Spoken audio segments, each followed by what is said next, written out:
Hello everyone. So today we're going to be talking about a character that can be in one place at one time or many places all the time. This character was a sweet addition to the X Factor as well as the X-Men. Of course, we are talking about the Multiple Man himself. First appearing in the giant size Fantastic Four number 4 of February 1975, he is illustrated as a mutant with the ability to create instant duplicates of himself. Madrox was mainly a minor or supporting character until his appearance in 1987 in the miniseries Fallen Angels. The creator of this character was Lin Wen, and originally they had intended to call him Xerox, but later they were overruled in that name for fear of lawsuits. In his youth, Jamie Madrox is born to a family living near the Los Alamos Research Facility in New Mexico. The background radiation may have stimulated his mutation. When Jamie was born, the doctor slaps his butt and thus causes him to multiply into two identical babies. Now, they were ironically friends of Professor Charles Xavier, and Xavier suggests that they move to Kansas to raise the boy in privacy. A Dr. Daniel Madrox, Jamie's father, actually creates a suit for him to wear, which is designed to absorb the kinetic energy, which is the source of the duplication process. Later on, Damian Tripe of Singularity Investigations makes his own offer to look after Jamie, claiming that Jamie is not just a normal mutant, but is actually a changeling. A changeling is a predecessor to mutants who develop their powers at birth. Normally with the X-Men and a lot of the other mutant characters, they develop their powers within their teenage years. Now, Jamie's parents refuse to give Jamie to Tripe. However, when Jamie is 15 years old, his parents are killed by a tornado, alleged to have been caused by Tripe later on, and Jamie begins to run the farm by himself along with all of his duplicates. This is until his suit is damaged and can't be replaced. Madrox goes to New York City for help, where he meets Mr. Fantastic of the Fantastic Four. He contacts Professor Xavier, who sends the youth to Muir Island with Moira McTaggart to work in her laboratory and help her with research. He later helps Moira and fellow mutants Havoc and Polaris in searching for the escaped mutant Proteus. Proteus hijacks one of Madrox's duplicates as his own body. Following the X-Men's battle with Proteus on Muir Island, Madrox is invited to join the X-Men, but he decidedly declines. However, one of Jamie's renegade duplicates joins Siren in the search for a runaway New Mutant Sunspot and Warlock. After finding the two, Jamie joins the Fallen Angels. Now, Jamie is one of the residents of Muir Island, who then comes under the control of the Shadow King. Following the destruction of Muir Island and the defeat of the Shadow King, he becomes a member of the second incarnation of the X Factor team, which is assembled by Val Cooper as a U.S. government response team. Here he develops a reputation as a prankster, forming a friendship with teammate Strong Guy. On the first day on the team, one of his duplicates is shot and killed, and Madrox learns for the first time that he cannot absorb a deceased duplicate. This makes him realize for the first time how independent his duplicates actually are. This becomes clearer to him when a duplicate working for Mr. Sinister decides that it wants to absorb the original, which it does for a short time until Jamie's dominant personality breaks free and reabsorbs the wayward duplicate. Now, after he's exposed to the legacy virus while performing CPR on an infected Genosian mutant, Jamie is then forced to kill the acolyte Seamus Mellencamp in self-defense by creating a duplicate inside the mutant while his hand was in Mellencamp's mouth. Now, Madrox does not often fight cosmic battles like most of the other X-Men, but he fought doppelgangers during the Infinity War, and being a very religious person is taken by the cosmic entity Goddess during the Infinity Crusade. Now, as Jamie's health continues to deteriorate due to the legacy virus, an attempted cure by Haven leaves him dead. Until it is revealed that it was a duplicate who had been infected, the real Madrox was alive and suffering from amnesia.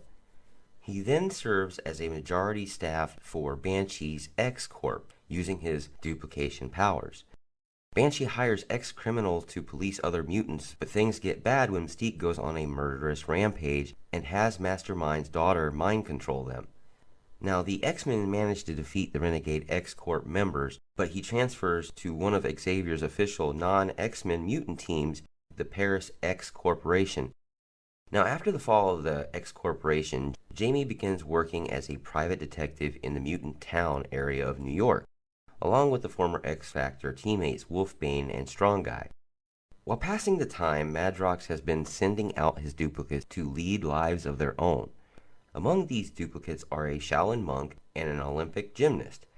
By this point, his powers are developed to such an extent that any dupe who gains sufficient skills can pass its knowledge on to Jamie, giving him a wide variety of training instantly. Now, the side effect of excessive withdrawal from absorbing the duplicates leads him to gain their new personalities as well, which gives him a form of dissociative identity disorder, in which any new dupes may spontaneously generate any individual personality aspect of Jamie Prime, making them quite unpredictable, as they more often than not disobey his orders or just manifest as personalities that are too volatile or meek. Now, following the elimination of all but a couple of hundred mutants from the face of the earth in the storyline House of M, it is revealed that Jamie has upgraded his private detective agency to a new building under the name X Factor Investigations. He bought the building using money from the Who Wants to Be a Millionaire type show, using a room full of duplicates as lifelines. While still suffering from the uncontrollable duplicate personalities, Jamie sends one to talk to a depowered Richter out of jumping off of a building, who instead pushes him off. The dupe calls himself the X Factor and threatens Madrox that he will come out whenever dupes are made, and Madrox won't be able to tell before being reabsorbed. Celebrating the victory after discovering he is not a mutant but a changeling, Jamie has sex with Siren and absorbs the duplicate. Both women are absolutely furious with him. Later on, Layla Miller, without a home after House of M's reality is shattered, reveals to Jamie that one day they will get married together and Wolfsbane will kill them both on their wedding night. Now, Agent Madrox recently meets his end when he is surprised and reabsorbed by the original Madrox during an investigation of a Hydra cell. Jamie continues the task of hunting down his stray duplicates and reabsorbing them, but he does leave one, John Maddox, who has carved out a life for himself as an Episcopal priest, husband, and father, and Jamie decided not to reabsorb him. Siren eventually discovers that she is also pregnant by Jamie. Now, later on, Siren goes into labor and proposes to Jamie Madrox, who accepts, and Siren gives birth to a boy named Sean after her own father. Just hours after his birth, however, Sean, much to the horror of Jamie, Teresa, and X Factor, is absorbed into Jamie's body as Jamie holds the boy, completely against Jamie's will. Jamie realizes that baby must have been fathered by a duplicate rather than by him, and that the offspring of a dupe isn't really anything more than a dupe. Siren, filled with rage towards Jamie, breaks his finger and tells him to leave. Jamie realizes that if the child of a dupe is merely an infant dupe, then John's son should have been absorbed either by John himself or when Jamie ruffled the boy's hair. Therefore, John's son must not be his.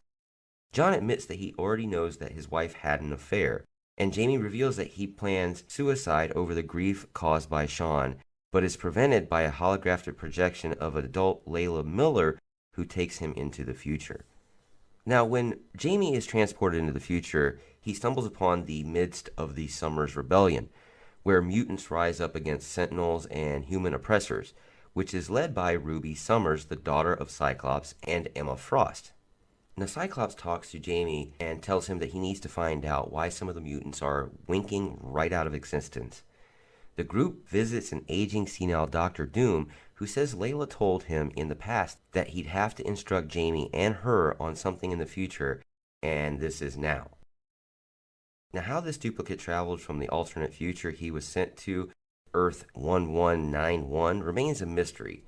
The only thing known is that under the direction of Anthony Falcone from Earth 616, this duplicate was turned into a Doom clock as a coronal variance inhibitor, which stops the creation of divergent timelines, which thus required a massive cybernetic modification of his body. He was then sent back in time from Earth 1191 to Earth 616 with a list of specific individuals to kill, including Multiple Man, basically for fear of how they might affect the future.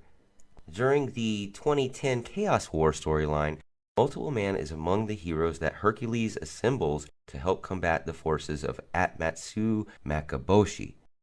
Because of what happened in the Death Realms, the Multiple Man duplicates that fell into the battle returned from the dead alongside the other X-Men that died in that battle. In the 2012, quote, They Keep Killing Madrox storyline, Jamie Madrox is fatally impaled by a demon named Bloodbath and finds himself being repeatedly transported to a series of alternate Earths, including one in which Layla Miller was murdered on the night of her marriage to Madrox by Rain Sinclair's daughter, another in which Captain America has become Deathlock, and yet another in which Doctor Strange has been killed by the demonic Dormammu. However, when Madrox returns to his own Earth, the overjoyed Layla Miller passionately confesses feelings to him. The X-Factor team then discovers that Deathlock, Rain's daughter, and Dormammu have been transported to Madrox's home Earth as well. Madrox and Layla later marry in Las Vegas without incident. After the events of the Hell on Earth War, Jamie and Layla retire and decide to live on Madrox's family farm. Now, in the 2018 miniseries Multiple Man, one of Madrox's duplicates is found locked in a bunker on Mirror Island. This dupe is revealed to embody the treacherous aspects of the original Madrox and deliberately locked himself up for several years in order to find a way to become the new Jamie Prime.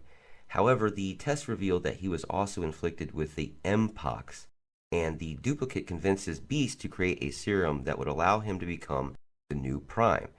He also steals a time machine from Bishop and goes into the future and becomes the emperor of a totalitarian regime that is policed by his own duplicates, although he is opposed by a resistance that is mostly composed of his other duplicates who don't approve of his ways. The duplicates from the resistance are sent into the time stream to help find a heroic time-traveling Jamie, who is revealed to be the emperor from the future who had a change of heart. After the death of the emperor, all of the duplicates die. However, one of the dupes, who was supposed to find Tony Stark, ends up becoming a bartender on a beach. He was in a different time period at the time, and only returned to the present day after the time period took a turn for the worst, as evident by the X tattoo that is now over his right eye. Now, as always, we go over the powers and abilities of every character that we have on this channel. Jamie has the power to create perfect, exact duplicate copies of himself, which he calls dupes. Through impact, when he absorbs the kinetic energy, even all the items on his person, clothing, weaponry, etc. becomes a dupe to that character. Most of the time, this is caused by him snapping his fingers, stomping his foot, being struck, or even collisions. Each of the duplicates has exactly the same power of Jamie himself and has independent thought, though Jamie Prime is usually telepathic and empathetically linked to the dupes. His powers have at least once been shown to affect the actual design of the shirt he was wearing. Now, Jamie was formerly unable to control the duplication process, wearing a special shock-absorbent synthetic stretch costume that contained mechanisms that absorb kinetic energy so that an army of Madroxes would not instantly appear every time he was struck. Now, Jamie Prime, the main Jamie Madrox, can absorb a dupe back into himself at will, which also makes him absorb the memories, knowledge, and skills of that duplicate. The duplicate usually appears right beside the body it springs from. It has been noted that the dupes have trouble creating more dupes themselves if they haven't used their powers in a while. Meanwhile, the Prime version is able to create duplicates whenever he wants without any issue. Now, during his time with the X-Factor, it is found that the maximum number of duplicates Madrox could create, including duplicates of the dupes themselves, was approximately, give or take, around 50. But the limit has grown far beyond that, as when Hydra tried to manipulate Jamie into becoming one of them. Their plan backfired because he cannot be mind-controlled, which instead resulted in an immense number of Madrox that drowned the organization's cohorts. The duplicates have independent minds from the original, but are usually willing to merge back because their memories and knowledge are retained. However, there have been exceptions where duplicates have wished for independence completely, even going so far as to have malicious duplicates intending great harm to the Prime Jamie. Now, during Peter David's original and modern X-Factor runs, Madrox duplicates manifest as aspects of the Prime Madrox personality rather than just straightforward duplicates. Now, as a last-ditch effort Jamie's abilities can be used to a very deadly effect. When facing Seamus Mellencamp, Madrox jammed his hand into Mellencamp's mouth and activated his power, creating a duplicate inside Mellencamp and exploding him from the inside out. Talk about overpowered. Now, Madrox duplicates can perish without long-term physical harm to himself, as demonstrated when the mutant Proteus possessed a duplicate, then consumed its life force, leaving only a burnt-out husk. Madrox also uses merging with his duplicates as a form of healing. Originally uninjured duplicates shared the damage when they merged. If an injured Madrox or dupe merged with an uninjured version, the new version had an injury only half as severe as the original injury. This method may depend on the severity of the injury, such as when the M-tattooed dupe sent his scarring on his face to the original. As a consequence of splitting into multiple selves, Jamie has accumulated a vast wealth of knowledge and experience, along with some confusion over which Jamie did what. For example, he says his duplicates have active sex lives. He's not sure whether he himself ever has, to the point that he is once uncertain whether he or a duplicate had conceived his son, Sean, with Siren. He has vast experience including picking locks, some proficiency in Shaolin Kung Fu, handgun training, multiple languages including Russian and Hawaiian, and playing card throwing. One of his dupes was a SHIELD agent, giving him all the prerequisite espionage training along the way. Also, his duplicates participated in an Olympic gymnastics team and apparently became a licensed attorney. Madrox has generally been considered a mutant, but unlike most mutants whose mutant powers emerged during adolescence, Madrox exhibited his gifts from the day he was born. Damien Tripp declares Madrox is not a mutant, but a kill crop like him, so named because they were believed to cause bad harvests in olden times. Anyway, this is our video on the Multiple Man, one of the most wonderful characters in all of the X Factor or X-Men series. If you like our videos, please like, share, and subscribe. We really do appreciate that around here. Also, write a comment down below. We'd like to hear from you. We'd like to see what you think our new videos should be upcoming. If you have any suggestions, write them down below. As always, Excelsior. See ya.